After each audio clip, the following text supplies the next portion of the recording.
Martes 16 de agosto, muy buenas noches, espectadores de la segunda dosis. Alfonso Rojo o Alfonso Rioja, te podemos llamar también, cuéntame. Bueno, lo de Rioja me pasaba hace muchos años, cuando yo viajaba constantemente por el mundo, cubriendo desastres, catástrofes, siempre causadas por el ser humano, porque causa más daño el ser humano que los tornados, los huracanes, el fuego o las inundaciones.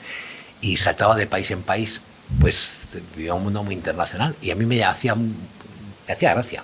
Los británicos, sí, los periodistas británicos, aunque mi nombre es muy sonoro, que es Rojo, que para los franceses es muy difícil de pronunciar, pero para los ingleses no, muchas veces yo no sé qué tipo de relaciones mentales ejecutaban antes de llamarme, decían, señor Rioja, señor Rioja. Yo decía, joder, lo que le pegan estos al morapio. Bueno, como dice el otro, in illo tempore. Bueno, nosotros aquí en España, volviendo ya al ámbito nacional, estamos, parece, o está el gobierno, mejor dicho, en guerra con la libertad. Podemos decir, ya que tú has cubierto muchas guerras, ahora estamos en una guerra contra la libertad y en este caso tenemos que hablar pues de la ley de información clasificada, esta nueva ley que se está impulsando, que tampoco se sabe demasiado, es decir, no tenemos demasiada información sobre ella, pero el tema es que el gobierno va a poder determinar qué tipo de información es la que le llega, clasificada, secreta, alto secreto, lo que sea, y va a ser el propio gobierno, concretamente Félix Bolaños, el ministro de Presidencia, el que va a poder determinar pues si se va a poder ver esa información en el Congreso, si no, si va a poder llegar al resto de diputados, de restos de personas del gobierno, etcétera. Va a controlar esa información clasificada. Estamos en un momento, Alfonso, en el que la libertad brilla cada vez más por su ausencia. Yo creo que sí, yo creo que ha habido un proceso en España progresivo y en este momento, desde el punto de vista de un periodista o de un medio de comunicación como periodista digital, la libertad a nuestro alcance es menor que la que teníamos a finales de los años 70. Franco se muere en el 75. Sí, sí. A finales de los años 70... Y durante los últimos 4 décadas. Yo creo que ahora hay menos libertad para decir cosas, menos libertad para publicar, menos posibilidades de disentir, más control de los medios de comunicación, por muchos factores. Primero, no ha habido nunca en la historia de España, desde que Franco se murió en la cama hace casi medio siglo, que un presidente del gobierno, que un gobierno haya controlado tantos medios de comunicación y de una forma tan férrea como lo hace el gobierno multitudinario, faraónico e inepto, presidido por Pedro Sánchez y del que forman parte fundamental el PSOE y Podemos. Y no estoy haciendo ninguna exageración. Aparte de los medios públicos que han demostrado que los pueden controlar con mano de hierro, Televisión Española es un ejemplo de felpudo al servicio de Pedro Sánchez. Sí.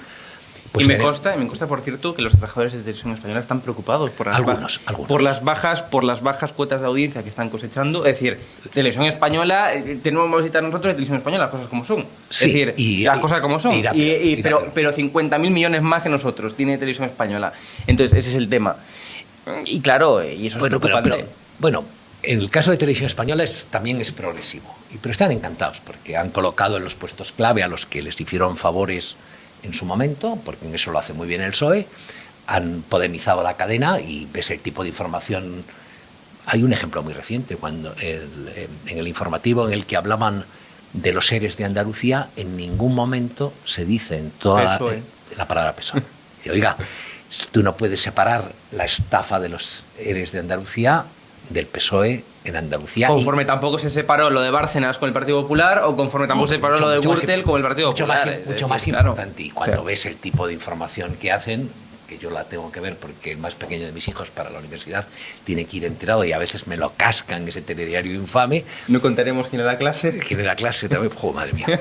Y entonces, bueno, este es solo un ejemplo, lo de los medios de comunicación. Otro es algo que se produce a nivel mundial, a escala mundial.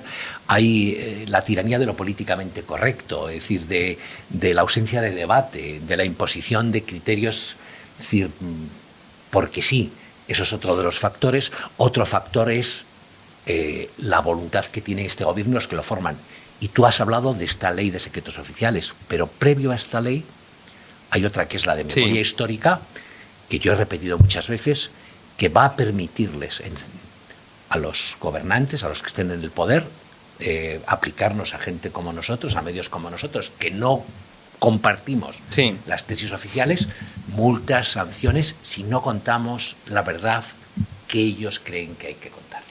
Pero más allá de eso, hablamos también del gobierno, hablamos de los medios de comunicación, pero también podemos hablar del mundo académico, que tiene un impacto importantísimo. Es decir, yo, por ejemplo, que provengo desde hace poquito del ámbito universitario, pues es importante, ¿no?, tener profesores que también, bueno, pues sean capaces de hablar en libertad y de movilizar de alguna forma, ¿no? No en sus clases, que eso hay que regir la objetividad, la neutralidad, o como se quiera llamar, pero sí que se echa en falta un poco ese espíritu, ¿no?, de movilización. Generosos, se echan falta un poco, ¿no? Bueno. Es decir, lo que llamamos los intelectuales españoles, la academia, los profesores, la universidad, como elemento crítico, como elemento que tendría que ser esencial en una democracia o de pensamiento o de contrapoder, no existe. No existe, es decir, es asombroso. No te digo, en la ley de memoria histórica es asombroso el silencio de los intelectuales, de los profesores, de los catedráticos. Exactamente igual con la ley de la enseñanza, exactamente igual con esta ley. Y a eso súmale artistas, escritores, intelectuales, periodistas. Y responde primero yo creo que la gente no tiene a flor de piel una sensibilidad que le haga percibir que ceder en este momento va a ser ceder para siempre.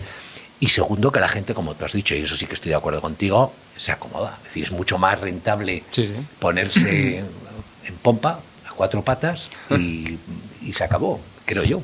Bueno, y España también, hay que reconocerlo, no es un país de derechas, por así decirlo. Es decir, no, pero España, no es eso. Pero me refiero. No es un problema. No es un problema de izquierdas y derechas. No, pero. Es un problema de libertad. Sí, estoy de acuerdo contigo. Pero me refiero. Por ejemplo, a mí, artistas. Te voy a poner un ejemplo. Sí. Mira. Y lo que demuestra que España, Occidente y el mundo que nos rodea ha perdido sensibilidad. Se decide de repente, cuando empieza la invasión de Ucrania, y esto es muy impopular lo que voy a decir, se decide cerrar los medios prorrusos.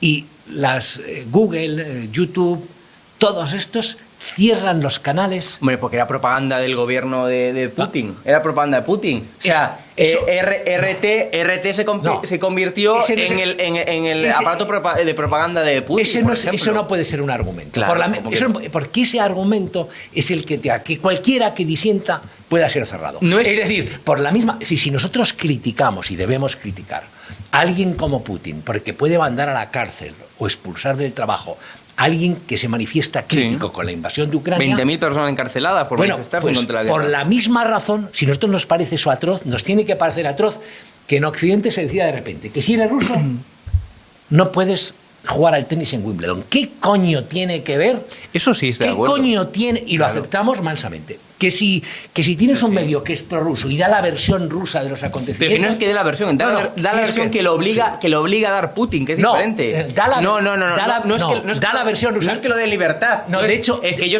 soy prorruso y por tanto mi línea editorial es prorrusa. No. Es que Putin, como dictador que es, lo obliga a tales medios de comunicación a ser la pata de hemos negado a nuestra sociedad una parte importantísima de la información. Y de hecho, la cobertura de la guerra en Ucrania ha sido un desastre periodístico porque se han limitado a 50 kilómetros del frente a contar historias de refugiados. Y no sabemos nada de lo que ha pasado en el frente, ni sabemos nada si ha habido atrocidades. El otro día salió Amnistía Internacional con un informe diciendo que los ucranianos violaban los derechos humanos porque colocaban las baterías artilleras al lado de los hospitales. Ese tipo de información la teníamos que haber conocido también al principio.